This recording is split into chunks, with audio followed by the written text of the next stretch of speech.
Welcome to my YouTube channel. ಇವತ್ತು ನಾನು bread potato ರೋಲ್ನ ಮಾಡ್ತಾ ಇದ್ದೀನಿ. ಅದಕ್ಕೂ ಮುಂಚೆ ಯಾರೆಲ್ಲ ನನ್ನ ಚಾನಲ್ ಸಬ್ಸ್ಕ್ರೈಬ್ ಮಾಡಿಲ್ಲ ದಯವಿಟ್ಟು ಸಬ್ಸ್ಕ್ರೈಬ್ ಮಾಡಿ, ಲೈಕ್ ಮಾಡಿ. ಬ್ರೆಡ್ ಪೊಟೊಟೊ ರೋಲ್ ಮಾಡೋದಕ್ಕೆ 4 ಸ್ಲೈಸ್ ಬ್ರೆಡ್ ತೊಗೊಂಡಿದ್ದೀನಿ. ಈಗ ನಾನು ಅದನ್ನು ಚಿಕ್ಕ ಚಿಕ್ಕದಾಗಿ ಪೀಸ್ ಮಾಡ್ಕೊಂಡಿದ್ದೀನಿ. ಇದಕ್ಕೆ ಬೇಯಿಸ್ಕೊಂಡಿರೋ ಆಲೂಗೆಡ್ಡೆನ ಸೇರಿಸ್ಕೊಳ್ತಾ ಇದ್ದೀನಿ. ಈಗ ಕ್ಯಾಪ್ಸಿಕಮ್, ಈರುಳ್ಳಿ,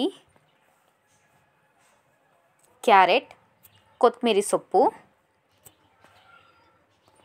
red chilli powder, garam masala,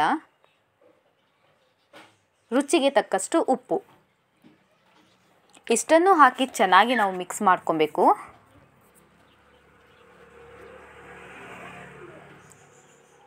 ಈಗ ಇದು ಚೆನ್ನಾಗಿ ಮಿಕ್ಸ್ ಆಗಿದೆ.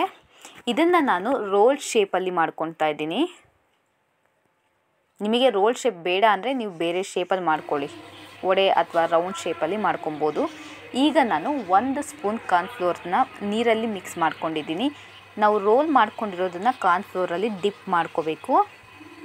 ಕಾರ್ನ್ಫ್ಲೋರಲ್ಲಿ ಡಿಪ್ ಆದಮೇಲೆ ನಾನು ಬ್ರೆಡ್ ಕ್ರಮ್ಸ್ನ ಯೂಸ್ ಮಾಡ್ತಾಯಿದ್ದೀನಿ. ಬ್ರೆಡ್ ಕ್ರಮ್ಸಲ್ಲಿ ಒಂದು ಸಲ ನೀಟಾಗಿ ಅದನ್ನು ಮಿಕ್ಸ್ ಮಾಡ್ಕೋಬೇಕು.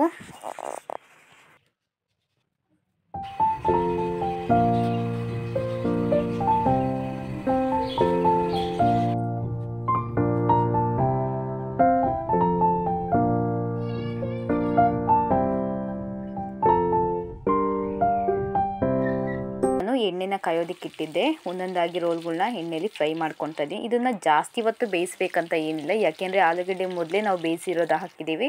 ಅದರಿಂದ ಸ್ವಲ್ಪ ಹೊತ್ತು ಅದು ಕಲರ್ ಸ್ವಲ್ಪ ಚೇಂಜ್ ಆಗೋವರೆಗೂ ಬಿಟ್ಟರೆ ಬ್ರೆಡ್ ಪೊಟೊಟೊ ರೋಲ್ ರೆಡಿ ಆಗುತ್ತೆ. ಇದು ಮಕ್ಕಳಿಗೆ ಈವ್ನಿಂಗ್ ಸ್ನ್ಯಾಕ್ಸ್ ತುಂಬಾ ಚೆನ್ನಾಗಿರುತ್ತೆ. ದಯವಿಟ್ಟು ಒಂದು ಸಲ ಟ್ರೈ ಮಾಡಿ. ಇಷ್ಟ ಆದರೆ ಲೈಕ್ ಮಾಡಿ.